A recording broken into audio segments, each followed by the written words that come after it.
ഈ കഴിഞ്ഞ ദിവസം നമ്മുടെ മുൻപിലെത്തിയ വളരെ പ്രധാനപ്പെട്ട ഒരു വാർത്തയായിരുന്നു മലപ്പുറത്ത് താനൂരിൽ നിന്ന് കാണാതായ കുട്ടികളുടെ വാർത്ത. അത് നമ്മളെ ഏറെ ആശങ്കപ്പെടുത്തിയിരുന്നു. അവർ എങ്ങോട്ട് പോയി, എന്ത് സംഭവിച്ചു എന്ന ചിന്ത നമ്മളെ എല്ലാവരെയും വല്ലാതെ ഭയപ്പെടുത്തി. പക്ഷേ ഒരാശ്വാസം എന്നോണം മുംബൈയിൽ നിന്ന് അവരെ കണ്ടെത്തി എന്ന വാർത്തയാണ് കുറച്ച് മണിക്കൂറുകൾക്കപ്പുറം നമ്മളെ തേടിയെത്തിയത്. അത് ആശ്വാസം നൽകുന്നുണ്ടായിരുന്നു. പക്ഷേ എന്തിന് അവർ വീട് വിട്ടിറങ്ങിപ്പോയി, ആരാണ് ഇത്രയും ദൂരം പോകാൻ അവരെ സഹായിച്ചത്, അത് എന്തിനു വേണ്ടിയിട്ടായിരുന്നു എന്ന ഒരുപാട് ചോദ്യങ്ങൾ ഇപ്പോഴും ബാക്കി നിൽക്കുകയാണ്. കുട്ടികളെ ഇന്ന് നാട്ടിലേക്ക് എത്തിക്കുന്നു എന്നതാണ് ഏറ്റവും പ്രധാനപ്പെട്ട കാര്യം.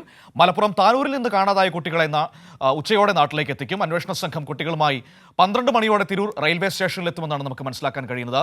ഒപ്പം തന്നെ കുട്ടികളെ യാത്രയ്ക്ക് അയച്ച റഹീം അസ്ലമിനെ അന്വേഷണ സംഘം കസ്റ്റഡിയിലെടുക്കുകയും ചെയ്തിട്ടുണ്ട്. സ്വാലിഹ് മലപ്പുറത്ത് നിന്ന് നമ്മളോടൊപ്പം ചേരുകയാണ്. ഈ വാർത്തയുടെ വിവരങ്ങളുമായി നോക്കാം എപ്പോഴാണ് ആ കുട്ടികളെ എത്തിക്കുകയെന്ന്. സ്വാലി, എപ്പോഴാണ് കുട്ടികളെ തിരൂർ റെയിൽവേ സ്റ്റേഷനിൽ എത്തിക്കുക?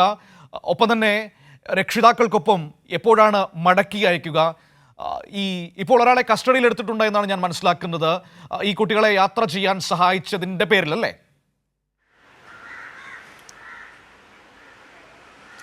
മനു, ഇന്ന് ഉച്ചയ്ക്ക് 12 മണിയോടെ ഗരീബ് രഥ് എക്സ്പ്രസ്സിലാണ് അവർ വന്നുകൊണ്ടിരിക്കുന്നത്. 12 മണിക്കാണ് അത് തിരൂരിലെത്തുന്നത്.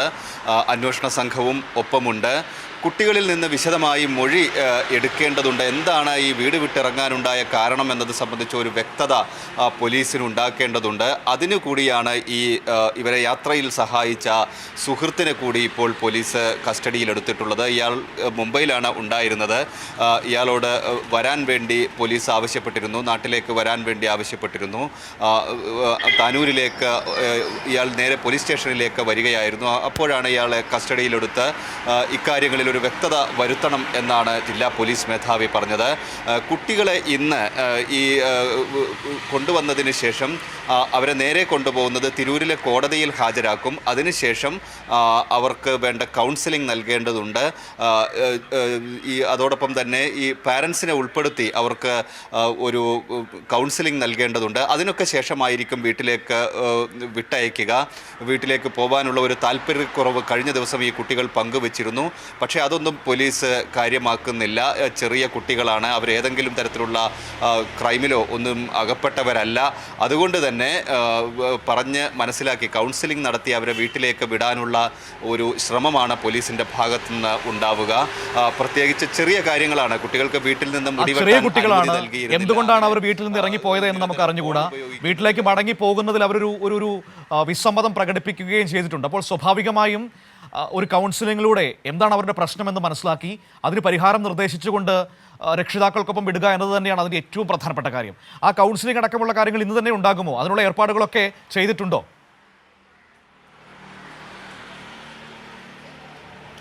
തീർച്ചയായും ഇന്നോ നാളെയോ ഇക്കാര്യങ്ങൾ പൂർത്തിയാക്കാനാണ് ഉദ്ദേശിക്കുന്നത്. കൂടുതൽ അവരെ ഈ ജുവൈനൽ ഹോമിലേക്കൊന്നും കൊണ്ടുപോകുന്നത് സാധ്യമല്ല. അതുകൊണ്ട് തന്നെ റിപ്പോർട്ട് നൽകി എത്രയും വേഗം ഈ കൗൺസിലിംഗ് പൂർത്തിയാക്കുക എന്നത് തന്നെയാണ് ഉദ്ദേശിക്കുന്നത്. ഈ ചെറിയ ചെറിയ പ്രശ്നങ്ങൾ ഈ കുട്ടികൾക്കൊക്കെ വീട്ടിലുണ്ടായിരുന്നു. ഇത്തരത്തിൽ ഫോൺ ഉപയോഗിക്കുന്നതിൽ, ഈ റീൽസൊക്കെ കാണുന്നതിൽ റെസ്ട്രിക്ഷൻ ഉണ്ടായിരുന്നു. അതുപോലെ മുടി വെട്ടാൻ വളരെ നാളായി ഈ കുട്ടി ആവശ്യപ്പെട്ടുകൊണ്ടിരിക്കുകയായിരുന്നു. പക്ഷേ പിതാവ് ഇത് അനുവദിച്ചിരുന്നില്ല. ഇങ്ങനെ സാമ്പത്തികമായി മറ്റ് കാരണങ്ങളൊക്കെ പറഞ്ഞാണ് ഇത് അനുവദിക്കാതിരുന്നത്. രണ്ടുപേരും വളരെ പാവപ്പെട്ട കുടുംബങ്ങളിൽ നിന്നുള്ള കുട്ടികൾ കൂടിയാണ്. അതൊക്കെയാണ് പോകാനുള്ള ഒരു കാരണമായി പ്രാഥമികമായി പോലീസും മനസ്സിലാക്കിയിട്ടുള്ളത്. ഇവരെ ഈ അന്വേഷണ സംഘം പ്രാഥമികമായി ഇവരിൽ നിന്ന് വിവരങ്ങളൊക്കെ കേട്ടിട്ടുണ്ട്. അതുകൊണ്ട് തന്നെ വേറെ ഏതെങ്കിലും തരത്തിലുള്ള ഇൻറ്റൻഷൻ ഈ യാത്രയ്ക്ക് പിന്നിൽ ഉണ്ടായിരുന്നുവെന്ന് പോലീസ് കരുതുന്നില്ല. മനോ, ശരി. ഏതായാലും സ്വാലിഹാണ് ഈ വിവരങ്ങൾ നൽകിയത്. ആ കുട്ടികളെ ഏതായാലും കണ്ടെത്താൻ കഴിഞ്ഞു എന്നതാണ് ഇതിൻ്റെയൊക്കെ അപ്പുറത്തേക്ക് നമ്മളെ ഏറ്റവും അധികം ആശ്വസിപ്പിക്കുന്ന, അല്ലെങ്കിൽ നമുക്ക് ആശ്വാസം നൽകുന്നൊരു കാര്യമെന്ന് പറയുന്നത്. കാരണം അവരെങ്ങോട്ട് പോയി എന്ന് നമ്മളിങ്ങനെ ആകാംക്ഷയോടെ അല്ലെങ്കിൽ വേദനയോടെ കാത്തിരിക്കുകയായിരുന്നല്ലോ. എന്താണ് സംഭവിച്ചെന്നറിയാതെ നിൽക്കുന്ന പശ്ചാത്തലത്തിലാണ് കേരള പോലീസിൻ്റെ ഒരു മികവ് നമുക്ക് മനസ്സിലാക്കാൻ പറ്റുന്നത്. ഏതായാലും അവരെ കണ്ടെത്താൻ കഴിഞ്ഞു. അവരെ നാട്ടിലേക്ക് കൊണ്ടുവരുന്നു. ഉച്ചയോടുകൂടി 12 മണിയോടുകൂടി ഗരീബ് രഥ് എക്സ്പ്രസ്സിൽ, LTTയിൽ നിന്ന് വരുന്ന ഗരീബ് രഥ് എക്സ്പ്രസ്സിൽ അവരെ എത്തിക്കുമെന്നാണ് ഇപ്പോൾ അറിയാൻ കഴിയുന്നത്. അതിനുശേഷം കൗൺസിലിങ്ങും മറ്റു ഉപദേശങ്ങൾക്കും ഒക്കെ ശേഷം ആ കുട്ടികളെ രക്ഷിതാക്കൾക്കൊപ്പം മടക്കി അയക്കും. രക്ഷിതാക്കളെയും കുഞ്ഞുങ്ങളെയും അവർക്ക് എല്ലാവർക്കും കൗൺസിലിംഗ് നൽകുമെന്നാണ് നമുക്ക് മനസ്സിലാക്കാൻ കഴിയുന്നത്.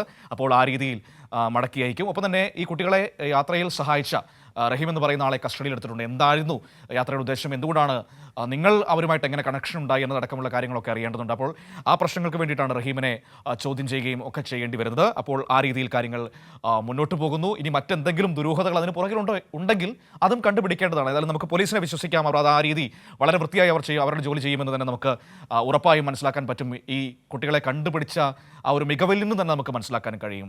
സ്വാലിഹാണ് വിവരങ്ങൾ നൽകിയത്.